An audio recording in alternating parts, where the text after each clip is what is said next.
Thank you very much, Sarah. It's good to see everybody. I'm here in the United States, actually, in the Midwest, in Madison, Wisconsin, not too far from Chicago. It's a lovely late fall day. So I hope you're all doing well wherever you are in the world. I'm going to begin, actually. A couple of people have asked some questions. And we do have a Google group, I believe. I've not actually seen it yet, but we do have a Google group, and there is a way to join that and to ask questions or just have discussion, I guess, amongst yourselves. So remember that. Um, the one question is, could you talk a little bit about rebirth and karma? I'm not sure who asked that. I don't have that information, but yes, we are definitely going to talk about rebirth and karma. It will happen, but not right away. Well, maybe today, actually. We will see.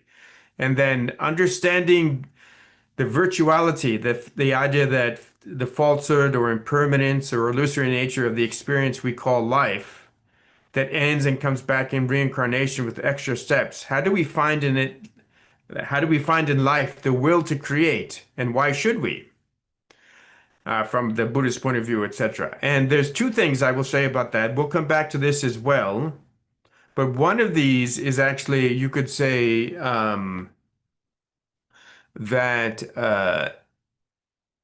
the when we say that life is an illusion or like an illusion, actually, it's important to use that word like.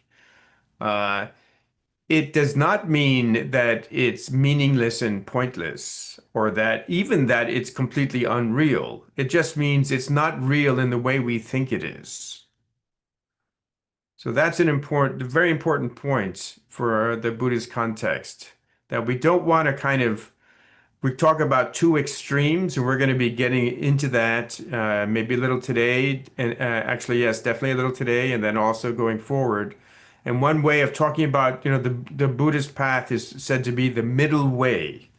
And one of the ways it's the middle way, it's the middle that avoids extremes. And one way of talking about extremes is how we think about, in a sense, reality. So one extreme is the extreme of absolutism, believing that the world just exists just as it is objectively, ultimately, truly, and really, and especially also that I exist that way, that my own personal identity exists in that way. And the other extreme is basically nihilism, believing that nothing exists, right? That there isn't anything at all. And it literally, in a sense, believing in nothingness. So neither of these, so I think that the nihilistic perspective is the one that makes it feel like everything is meaningless and pointless and so on. That's not when we talk about the idea that somehow in some fashion, what we're experiencing is illusory. It's not saying that things are completely unreal or nothing.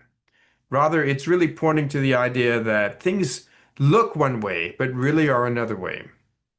So we'll come to that eventually, and that's a very deep and important point in Buddhism.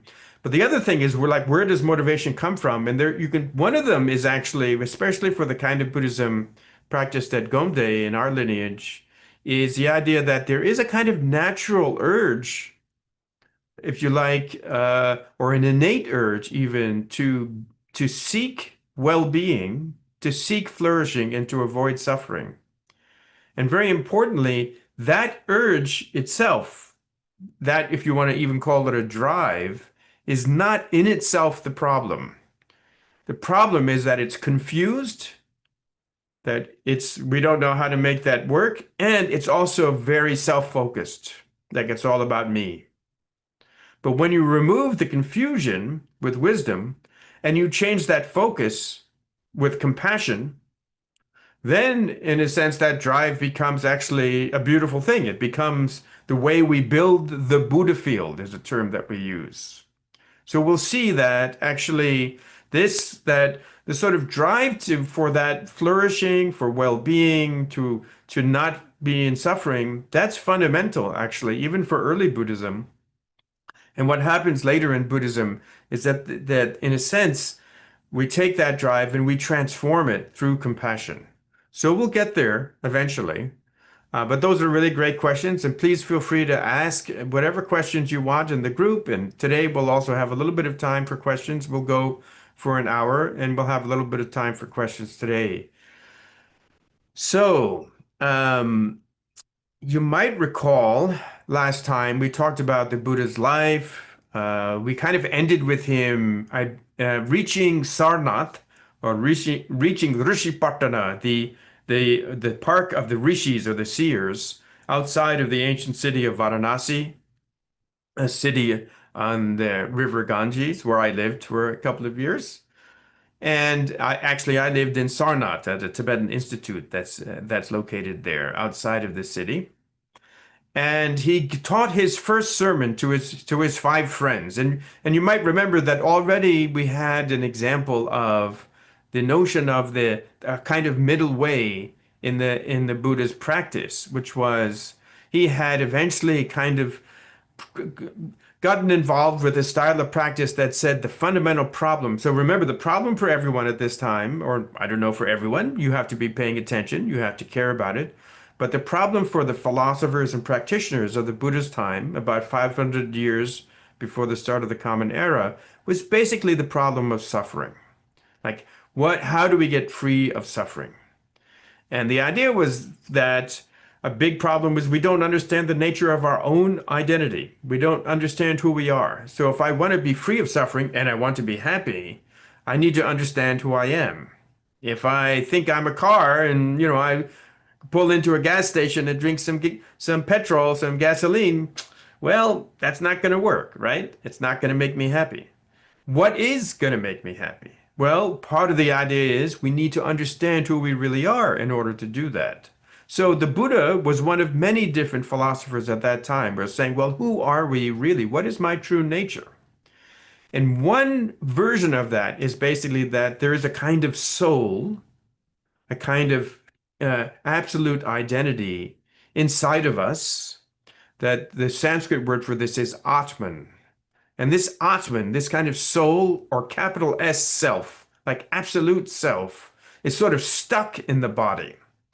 And one way to get it free is you basically need to sort of burn off the physical crust around it that is keeping it inside the body, and then it will become free, right? Very kind of, in some ways simple, but in some ways a profound idea as well. The idea that somehow we have to push through the physical to get to this pure spiritual, some kind of pure spiritual realm. And so one style of practice for that was the practice of activity, right? There's a path of activity. We're just going to, of actions. And the specific action is I'm going to try to put as much, in a sense, intensity and even pain into my body in order to kind of burn away what this crust, this physical crust around my soul, around my Atman. And so the Buddha had been practicing that. He got to the point where, as I told you, where he could touch his spine by pressing on his stomach. He was, sitting in the middle of fires, in the middle of the noonday sun, which, and even at that time in India, India is hotter than it used to be, but even at that time, that's a pretty hot experience, right? Using physical pain. So this was an extreme practice. So that was one extreme in the path, like complete kind of denial, what's called in English asceticism, ascetic practice, A-S-C-E-T-I-C, ascetic practice. And that complete denial, not eating, doing things to the body, even giving yourself pain is one extreme. Another extreme is just completely engaging in the sense pleasures of human existence, of just getting completely into hedonic pleasure, and that's it. So those two extremes those are also extremes. And the Buddha decided to abandon this. He had already abandoned this extreme by leaving his life as a prince, but then he abandoned this other extreme, the kind of opposite of that life. Instead of living a life of pleasure, a life of luxury, of privilege. Now you kind of do everything. Instead of pleasure, it's pain. Instead of luxury, it's complete poverty. Instead of privilege, it's total absence of all power. You know, you just like that opposite also didn't work for him.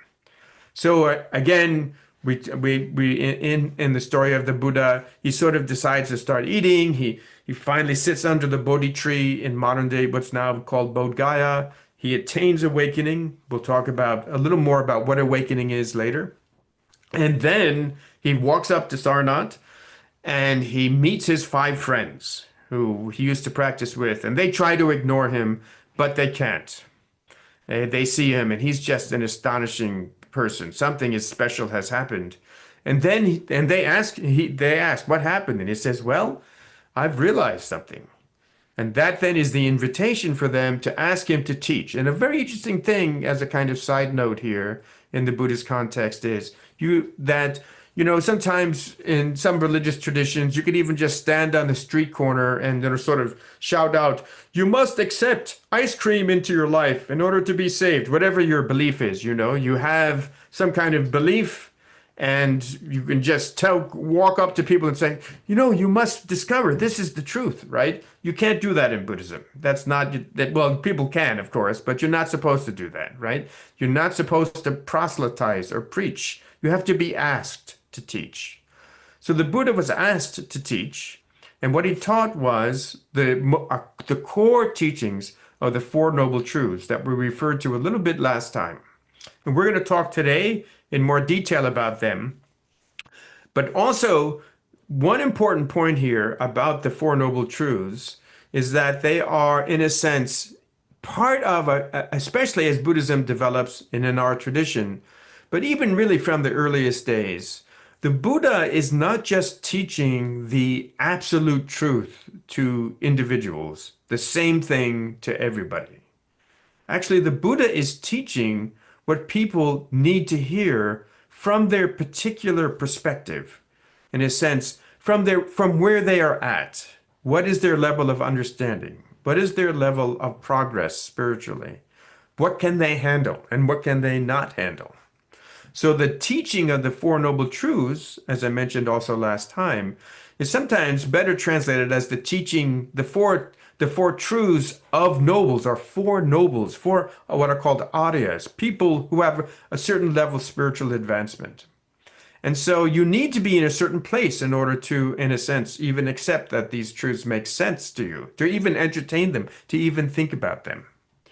And later we'll see that there actually were other kinds of teachings, and traditionally we say they were given during the Buddha's lifetime, don't contradict the Four Truths, but say radically different things than what we find in the Four Truths initially. And so we talk about the Four Truths as what's called the first turning of the wheel of Dharma. So the Dharma wheel is a symbol of Buddhism. It's a symbol of the Buddha's power, as we said last time. But it's also a symbol, in a sense, of conquering in the world, not through military power, but through spiritual realization, of spreading throughout the world, actually, interestingly. And there are said to be three different turnings of the wheel of Dharma. And this is the gesture, this is the mudra you will see with the Buddha holding this. You'll see various statues of the Buddha doing this. This is the gesture that means turning the wheel of Dharma. And the second turning and the third turning are very important, and we will come to them, but they also very much are built on, or are, in a sense, elaborating on this first turning of the wheel of Dharma, which is the Four Noble Truths. So the first truth is the truth of suffering. What is it? What is suffering? Well, there's a lot to be said about what suffering is, but here's something to note first. What if you don't think you're suffering? What if I think, everything's fine? It's good enough. I don't like, yeah, whatever. Yeah, I'm good. Then, interestingly, you're not an Arya. You're not ready for these teachings. They're not going to make sense for you. If your starting point is, I don't, everything's totally fine and I'm just great. Thank you very much. I'm going to go, I'm going to just go have another cocktail right now. No problem. It's like, yeah, I'm good. Then, yeah, this doesn't make sense. So there is a way in which the starting point here is kind of already experiential, and that's a key aspect of Buddhism. It's not just kind of theoretical and philosophical, it's very much practical and experiential. So one has to start from the kind of recognition, and each of these, each of the truths kind of has like a verbal action you go with it. And the verbal action is recognize suffering, recognize that suffering is happening, right? You have to acknowledge that it's happening. Doesn't mean we have to dwell on it, and get all upset like, oh, that's terrible how bad my suffering is. Sometimes that might be good. That could be helpful, actually, to really get bummed out about your own suffering because it can be motivating, but you don't want it to be paralyzing. But so what is suffering? Well, sometimes we talk about what are called the three forms of suffering. And actually, the most obvious, of course, is physical pain, right? When we're having physical pain, I think we generally can agree it hurts, right? It's not fun. That's suffering. That doesn't feel good. The That kind of suffering is something that's not just physical, it's also psychological pain.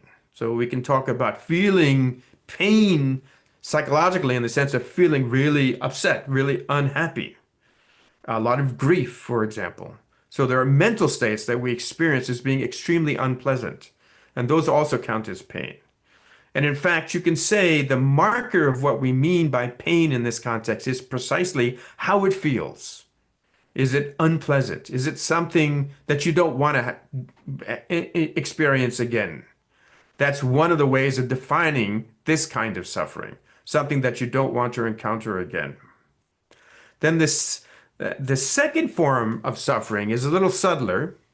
It's called the suffering of change. And there are two ways of talking about this, two basic ways. One of them is kind of the obvious one, which is whenever we get the good stuff, it doesn't last. Whatever we obtain, whether it's a nice ice cream or, a nice relationship or whatever it might be, everything fluctuates. It all changes. It isn't stable. We have part of our confusion, you could say, that's causing our suffering is we think that we can find something, we can kind of get something, a situation, a physical thing, money, whatever it might be, and that thing will, in a very stable way, solve the problem of suffering for us. It will make us happy.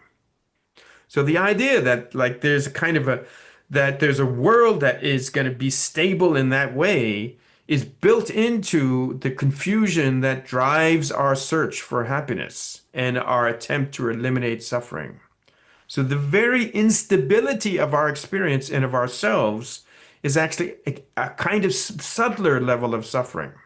And this is also, comes up against the most obvious kind of change that we eventually experience, which is death, right? Death is inevitable. We have no choice in that matter. We will eventually definitely die. And actually, the contemplation of death is quite an important aspect of Buddhist practice in at least some traditions.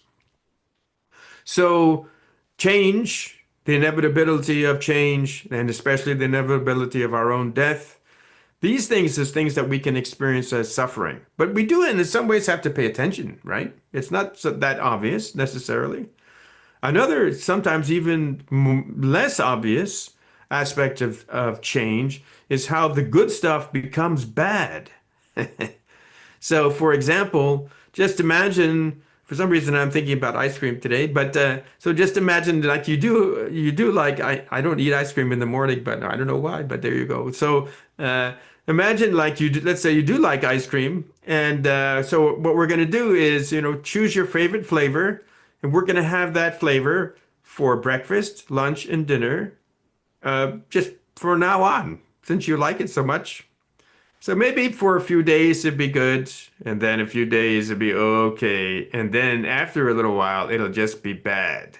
If that's all you can have, right? So suddenly something that's so good becomes bad. We can see this also in different kinds of relationships and social contexts. where a certain kind of relating to people actually seems so great, and then it turns into something that's not great. So that's also actually an aspect of the suffering of change. But the subtlest form of suffering is actually what's called the suffering of pervasive existence or pervasive conditioning. The all-pervasive suffering of conditioned existence is the best term here. And what does that mean? It basically means, and this is where this word dukkha in Sanskrit, which is translated as suffering, actually maybe needs a different translation. I love an etymology coming from an Indian Buddhist philosopher from the 5th century named Stiramati. He says that it's like it's dukkha can be like an axle, a ka. Ka can mean axle in Sanskrit, and dukh means bad. So if you have an axle of a chariot and it's going well, then it's sukha. Su means good, a good axle. It's like spinning fine, everything's rolling along nicely. And dukkha is, it's like it's stuck. It's like it makes a bad sound. So it's not terrible, right? We're not, there's no real pain. Maybe things are, that whole thing about fluctuation is, you're fine with that. You learn how to be okay with the fact of change, which of course is our part of our goal. But somehow something still isn't quite right with the world. So that very subtle kind of suffering, at a certain point, they say for ordinary people, it's like they don't even know it's there. And maybe it's not suffering, actually. Maybe it's dissatisfaction or just something's not quite right. I don't know what a good English word there is. But that subtle dukkha, for ordinary people, they say they don't even know it's there. But when you get to a certain point, it's like having a piece of, like a splinter in your eye. You can really feel like, yes, okay, there's something not quite right with my life. So that kind of suffering is actually, since it's pervasive, it's like until we really eliminate its cause, we're not going to be free of that. And so this, Nadi says something like resistance. Yeah, like a kind of resistance. Yeah, that's interesting. Yes, as a metaphor. But like the axle, like it's not really, it's something's resisting. Interesting. So that kind of suffering is always there. And in a way, that is going to be our subtlest level, right? That's our subtlest level of suffering, or of dukkha, if we use that word. So some people say, oh, well, Buddhism is such a pessimistic, tradition. It's like they always talk about suffering and this dukkha thing. Everybody's suffering, it's such a bummer. And it would be a bummer if there were nothing you could do about it. Then it would be, then like why would you even want to talk about it, frankly? It's like, let's just ignore the suffering and, eat more ice cream. But no, actually, there is something you can do about it. And that's the whole point of the Four Noble Truths. So the suffering has an origin. That's the second truth, the truth of the origin. And the origin, and this is where karma is going to come in, is karma and klesha. So these are two Sanskrit words, karma and klesha.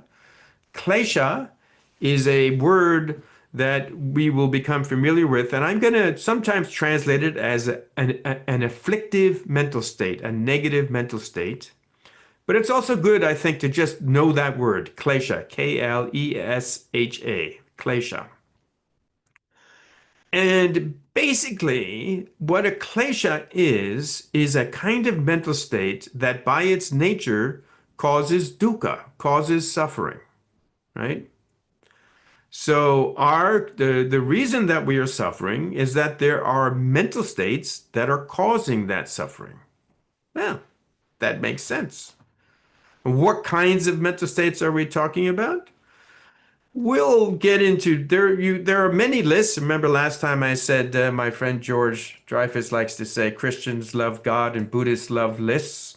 So there are many different lists of negative mental states of kleshas and so on. But we can reduce all of them to three fundamental kind of challenging negative mental states. And they are, first of all, a kind of attachment or craving, an aversion, or even anger, you can call it, and then confusion. Or another word we'd like to use is ignorance.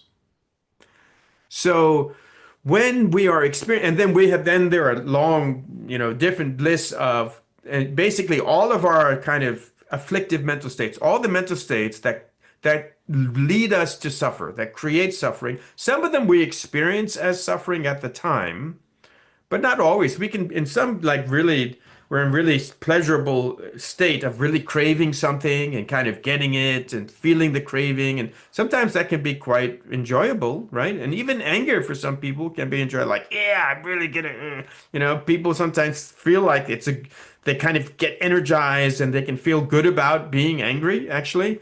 But the idea here is that at the time, those kinds of mental states make your mind very uneven, very disturbed, makes it hard to think clearly. And we know that psychologically too, actually, that intense emotional states like that are confused emotional states especially, make it very hard to think clearly, to accept information that contradicts the emotional state. When I'm really angry, if someone says, actually, you're totally wrong, that guy didn't do that, you think he did it. I think, my friend Bob, I don't know, stole my pencil and I'm extremely angry. And actually, I said, no, Bob didn't steal your pencil. You dropped it outside.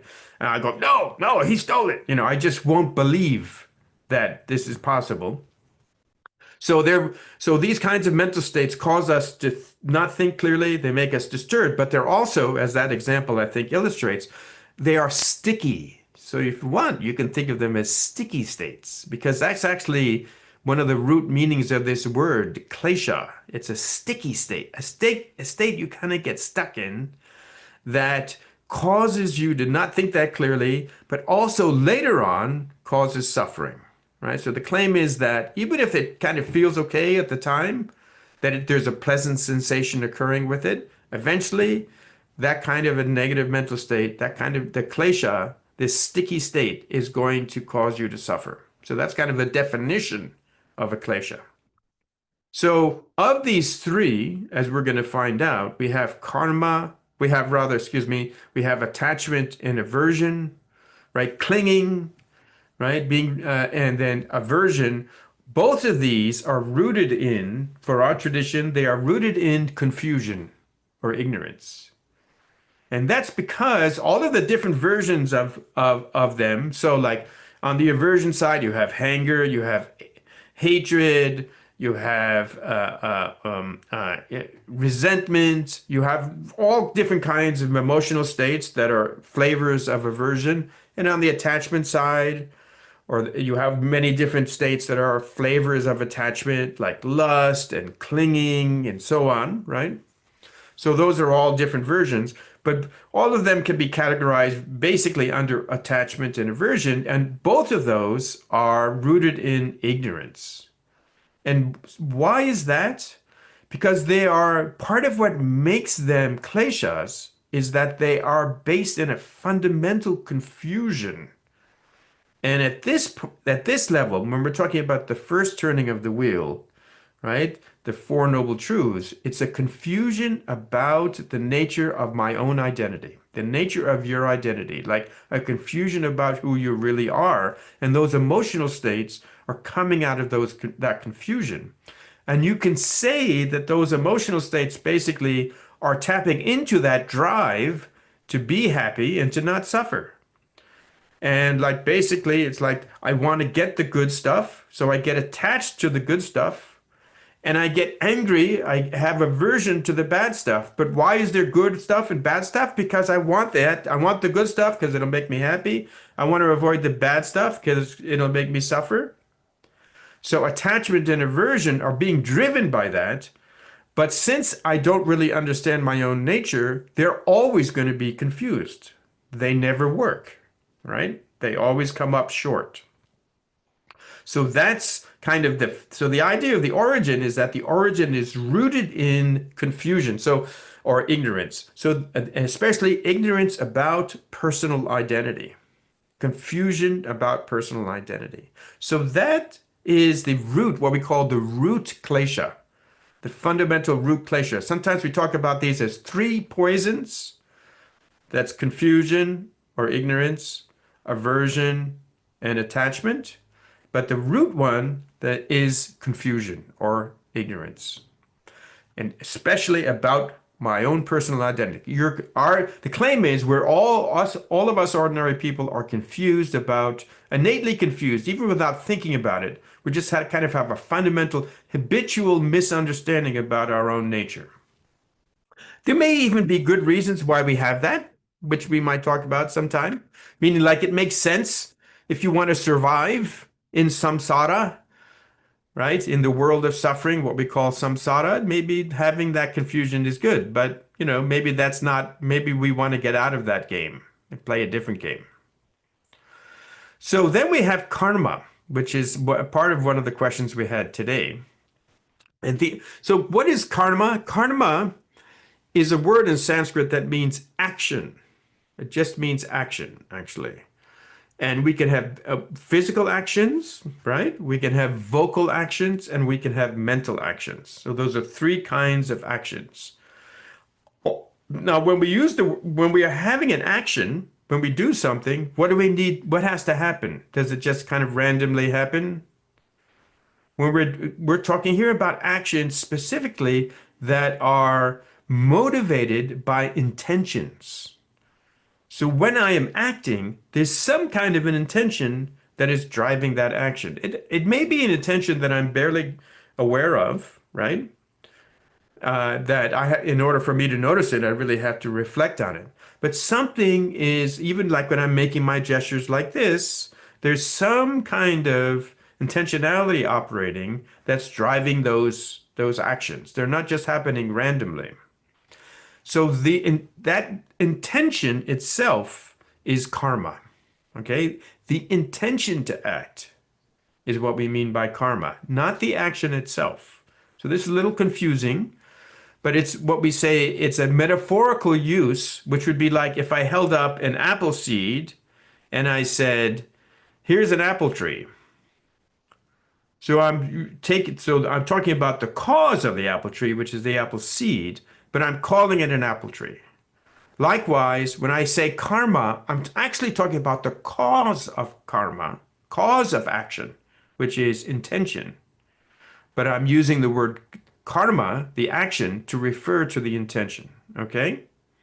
So that's a little confusing, but it's really important point because what that means is that karma is all about the intentions that are driving our behaviors. And what those intentions do, the combination of the negative mental states and those intentions which are driving our behaviors are producing a kind of causal process that is driving us in our behaviors day to day, moment by moment. And because they're rooted in a kind of confusion, and because the whole context is basically, I want to be happy and I don't want to suffer, that means that that whole process is messed up, right? It's samsara. It's the wheel of suffering, right? That is what's driving that experience of suffering. So karma, the set of intentions which are confused, right?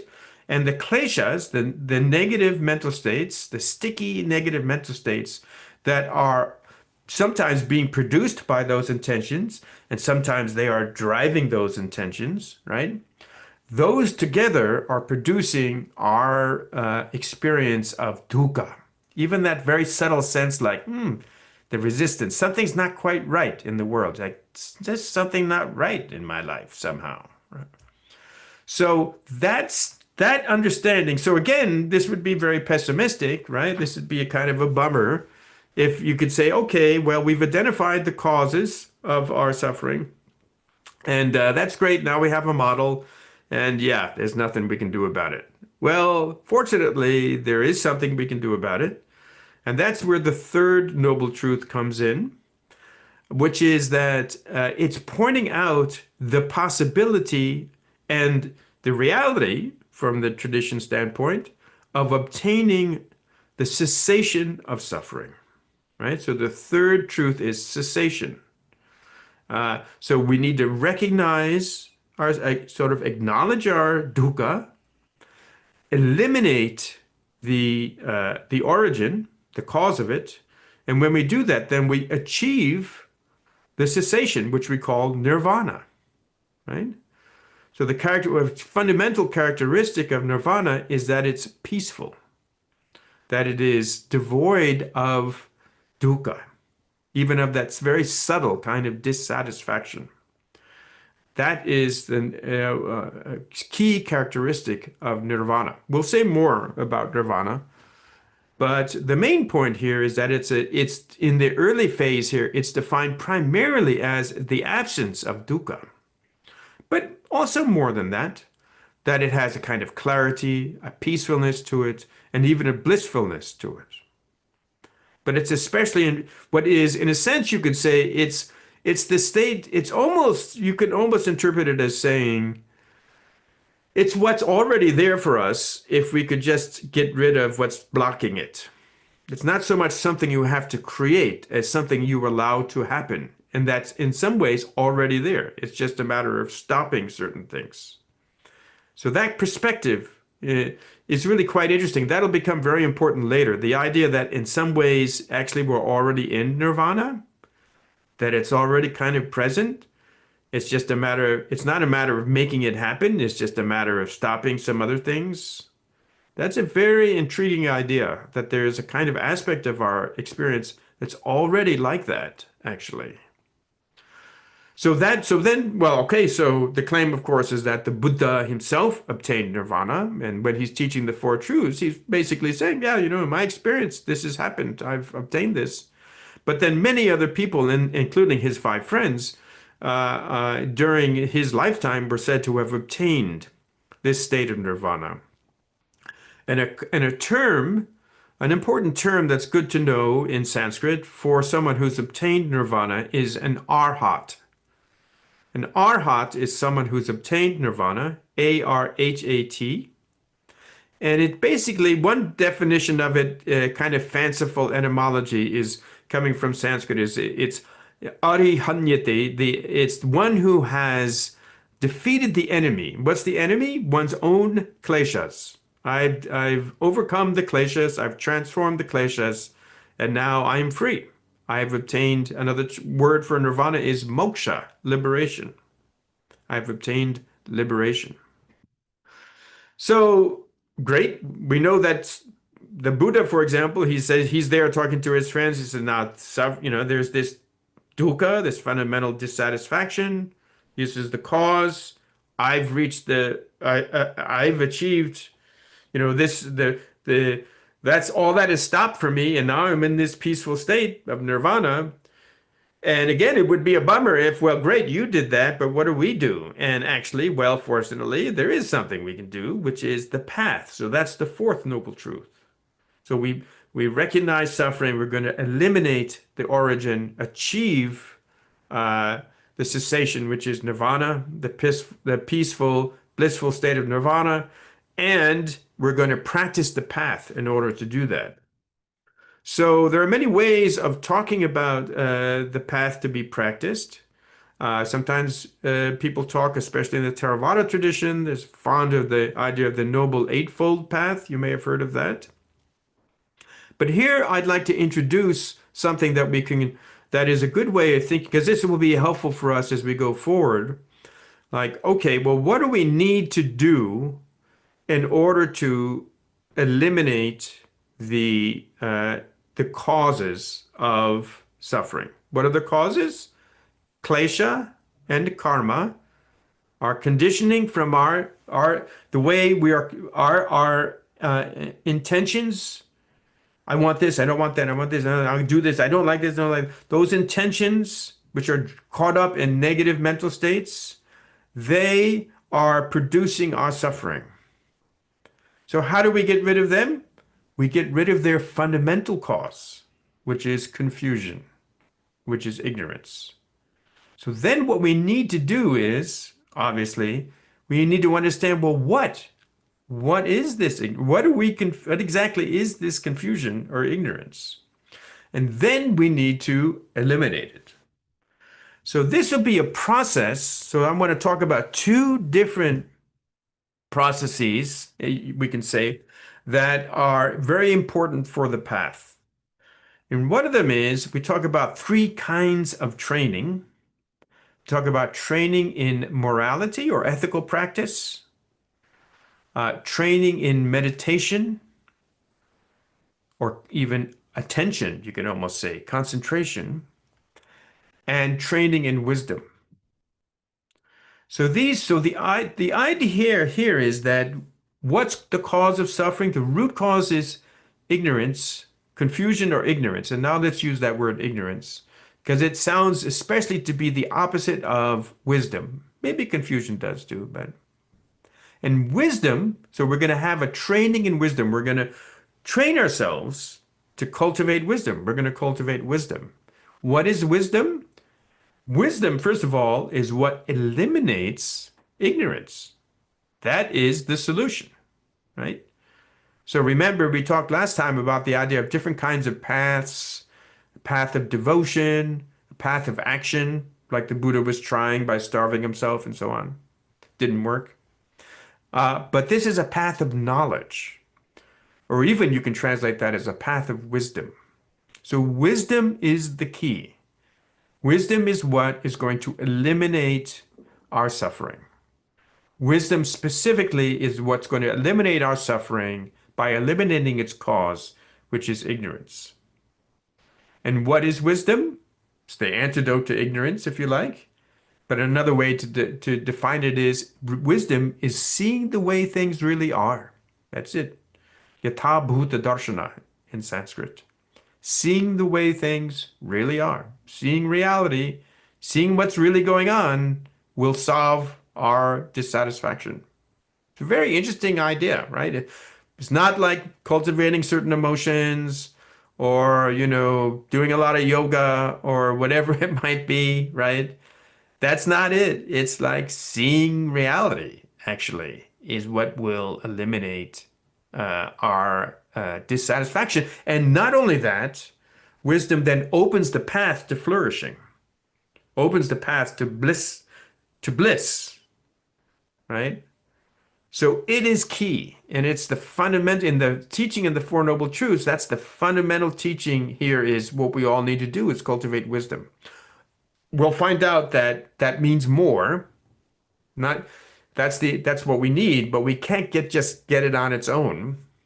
We also will find out that this is not an intellectual uh, pursuit.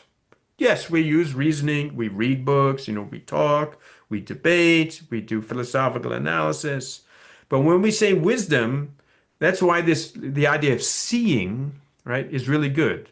Seeing the way things really are. Darshana, seeing the way things really are, means seeing is not thinking, it's seeing. Like if I'm thinking about an apple, that's not seeing an apple, right? Seeing is experiential. So wisdom is the experience of seeing the way things really are. Okay? So that's key. Like it's experiential. And since it's experiential, that means that we have to have a process that really brings it into our being, that enables us to very deeply experience that. And that's one of the reasons that meditation becomes so important. So the training in the second, the third, the goal really is to get wisdom, right? But to do that, we have to cultivate contemplative practices. We have to engage in meditative practices. Because part of the idea here is that it's not just thinking, it's experiential. And those practices are helping us to actually cultivate, to have those kinds of experiences. They're doing other things as well. We'll talk about them next time. But that's like key, like why meditation is so important. It's because this is about experience, right? Just like suffering is about an experience. This is about an experience. And then if we talk about trying to cultivate a certain kind of wise experience, if you like, experiential wisdom.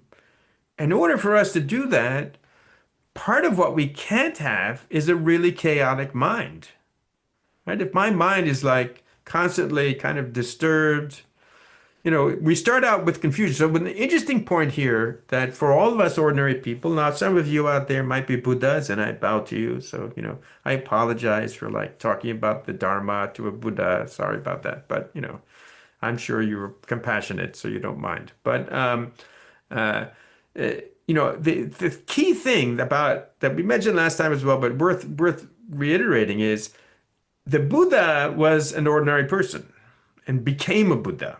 Now, there's some ideas, according to some traditions, we say actually, even he really became a Buddha in previous lifetimes and was just kind of acting out his Buddhahood for our purposes. There are some traditions that say things like that. But the idea is at some point, the Buddha was just an ordinary being, just like all of us. So the path assumes we are all starting as ordinary beings. We can all do it. Every being is capable of achieving nirvana. No one is excluded from this. We can all do it. As ordinary beings, one of our main obstacles to cultivating wisdom is that our minds are just too cloudy or too confused, too chaotic to actually do it. Like, we can't I'm too much thinking about this thing or angry at that or wishing this was happening or craving that. Too much of that is going on before I can even, possibly start to take a step to ask, well, who am I really? What is then my true nature? To even ask those questions, leave alone to be able to find some answers experientially, is really tough when the mind is completely kind of chaotic. And what makes the mind chaotic? Well, kleshas. But what kind of feeds the kleshas is a lifestyle that encourages them and a lifestyle that is motivated by them. And that's basically what you can say in this context, we can call that an unskillful lifestyle. You can also translate that as an unethical lifestyle, if you like, or a non-virtuous lifestyle. But this is where there's an interesting word, kushala and akushala. So when we talk about the kleshas, these negative mental states, they are akushala. And one way we translate that is like they're non-virtuous. But another translation that people use is that they're just not skillful, which is also, and kushala, that word can mean that too, like skillful. They're just unskillful. Unskillful in what sense? Well, if you're trying to cultivate wisdom, you want to be living in a way that is going to help you do that. And so that's why the first layer of training is what we call the training in skillfulness, if you like, the training in ethics or shila, right? Shila is not exactly this Sanskrit word is not really ethics and it's not really morality. It's very hard to translate into a Western language. But it basically means that there is a way of behaving that encourages negative mental states and that's motivated by them. And there's a way of living a life that you're still having those negative mental states, but you're maybe trying to very deliberately set up a lifestyle that makes them less and less likely to happen, that makes it easier to meditate and therefore easier to cultivate wisdom. And the fundamental baseline of that lifestyle is ahimsa. Some of you may have heard this term. Uh, you know, Mahatma Gandhi, of course, is very famous to speaking a lot about using this term a lot, ahimsa in Sanskrit. It means sometimes people translate it as non-violence, but another term is non-harm. It's really a better translation, non-harm. So the idea is that a kind of unskillful lifestyle is this lifestyle that is harmful to you and harmful to the people around you. And so what we want to do is lead a lifestyle that is at least not harmful and if possible, beneficial. But the starting point actually is not harmful, right? Now, what kinds of things are harmful? Obviously, like physically hurting people, killing, right? Stealing things from people, uh, lying, engaging in kinds of conduct that cause harm, right? These are classic ways, and we actually have, a list of different lists of what are the different types of harmful activities. But, every culture is going to have slightly different versions. The key feature of this is, am I engaging in harmful activity? That's really what it comes down to. And especially if we think about this, not just in body, right? Like stealing something or hitting somebody or whatever, but in speech and in mind. And that's really the most interesting. What kinds of thinking is harmful thinking, right? And basically, one way to approach that is that harmful thinking is thinking that actually seeks is motivated by harm toward others, right? That sort of seeks others to experience suffering. So that's one version of it. Another version of it is a kind of thinking that increases our confusion, right? Because that confusion causes harm. So we can say more about this, but for now, I just want to invite you to reflect on like this idea that if I can lead a life, and then there are certainly, so then we talk about vows in the Buddhist context. So if you take, we said last time, what is it that, in a sense, makes you a Buddhist, right? What makes you a member of the Buddhist community? It's not what you believe, it's actually how you act. And especially taking refuge in the triple gem, which we will get to next time to talk a little more about refuge. Taking refuge in the triple gem, that is what makes you in the Buddha, the Dharma, and the Sangha. That's what technically makes you a Buddhist. You're a member of the Buddhist community. But when you do that, you take a vow also. And the minimal vow is that you vow to not deliberately kill beings, right? To not kill beings. That's kind of the minimal one.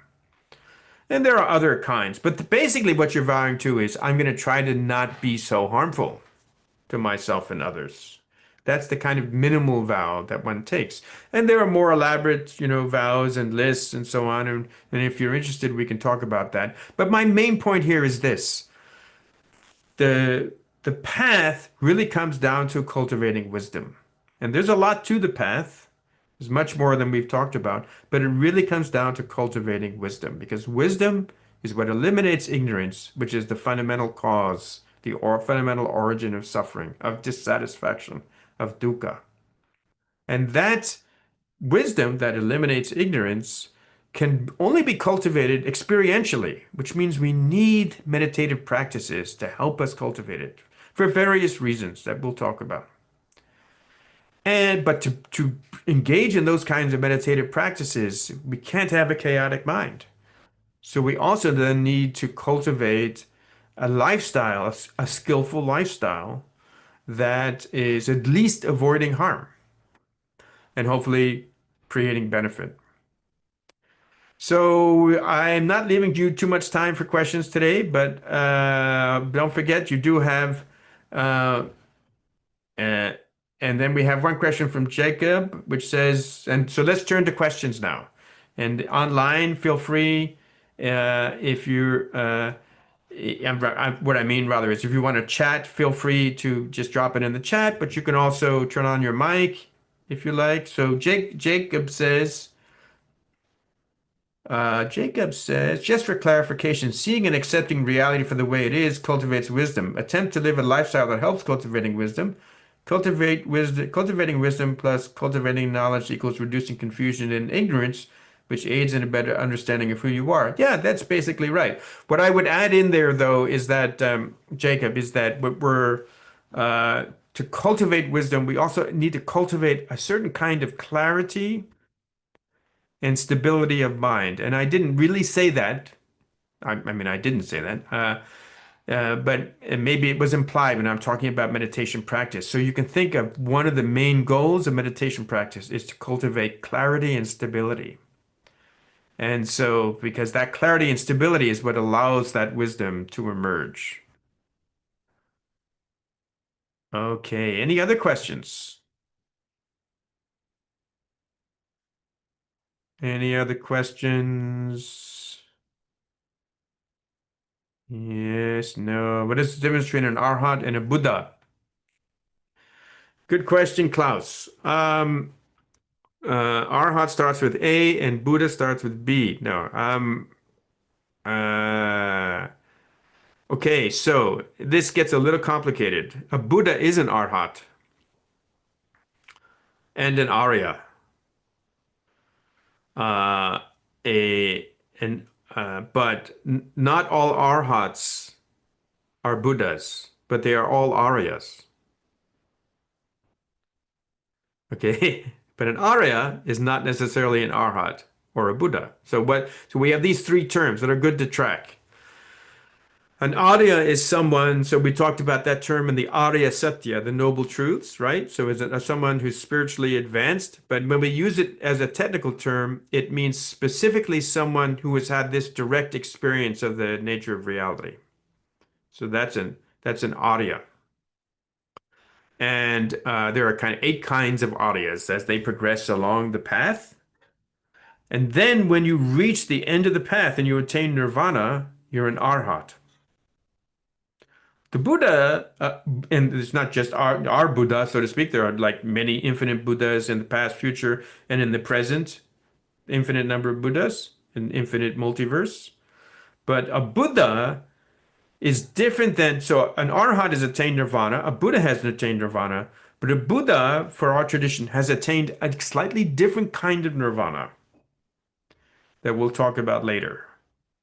And the main distinction in this nirvana is that this nirvana enables the Buddha to still kind of enables the Buddha to very skillfully engage in the world in ways that lets them lead others to nirvana. Arhats can teach too, but Buddhists have a really special capacity to lead others to nirvana and to engage in the world. And that's because they have reached not just the kind of wisdom that enables them to eliminate that confusion that causes suffering. They've reached a higher level of wisdom that enables them in a certain way to see everyone's perspective simultaneously, to see everyone's reality simultaneously, so to speak. So sometimes we use the word omniscience for that. It's a slightly confusing word, and depending on which interpretation you go with. But so the main point is that a Buddha is capable of teaching others in a spectacular way, if you like, has maximal capacity for that. And then Klaus says, is Chukyamuni Rinpoche an Arhat or a Buddha? I don't know. You tell me. You could be a Buddha and I wouldn't even know. I mean, how am I going to know whether he's an Arhat or Buddha? I think he's a Buddha, but I mean, what do I know? Like, yeah. It's one of the things that I like culturally about the Tibetan world, which is really interesting, is that because I've met somebody who says he's an Arhat, actually, and it's pretty well known for saying that, and he has a number of followers. He lives in California, and I guess that makes sense that he lives in California. But he and that's nice. Okay, I'm not gonna say one way or the other, but in the Tibetan world, if you say one way to guarantee that you're not an Arhat is to say that you are, right? So you will never hear like His Holiness the Dalai Lama always says, "Oh, I'm just an ordinary monk." Like the Tibetans all believe he's a Buddha, or I don't know all, but like certainly lots of Tibetans, if not all, believe he's a Buddha. But he's just saying, "I'm an ordinary monk." So if you want to ask Chukyamuni Rinpoche is in Arhat or Buddha, good luck, because the answer you're going to get for sure is no. From him, he will definitely not say. So because if he does, then that automatically means he's not. So that's an interesting thing about that cultural context, which I think is very healthy, actually. So.